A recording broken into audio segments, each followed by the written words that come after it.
சினத்தை தவிர்ப்போம். சினம் நம்மை எவ்வாறு பாதிக்கிறது என்று ஆராய்வோம். சினம் எழும்போது என்னென்ன மாறுதல்கள் உடலிலும் உள்ளத்திலும் உண்டாக்கின்றன என்பதையும் கவனிக்க வேண்டும். சினத்தால் உடலிலே உள்ள உயிர் சக்தி விரைவு கொள்கிறது. இரத்த அழுத்தம் ஏற்பட்டு இரத்த வேகம் அதிகரிக்கிறது. கண்கள் சிவக்கின்றன.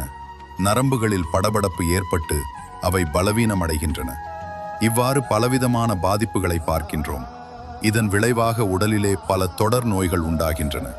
கண் நோய், நாக்குப்புண், வயிற்றுப்புண், மூலம், மலச்சிக்கல் போன்ற பலவாறான நோய்கள் உருவாக சினம் காரணமாகின்றது.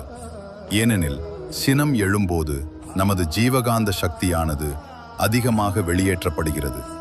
ஜீவகாந்த சக்தி அதிகமாக வெளியேற்றப்பட்டால் அது உடலையும் தாக்கும், மனதையும் கெடுக்கும்.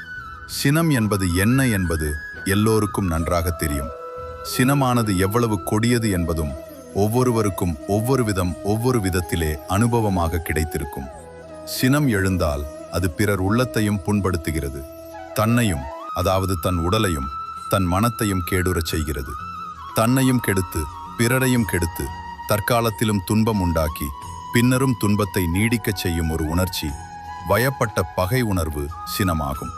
நெருங்கிய நண்பர்களிடத்திலே, சுற்றத்தார்களிடத்திலே, நம்மோடு அன்பு கொண்டு நமது நலத்துக்காகவே வாழ்ந்து கொண்டிருப்பவர்களிடத்திலேதான் அதிகமாக அடிக்கடி சினம் வருவதை பார்க்கிறோம்.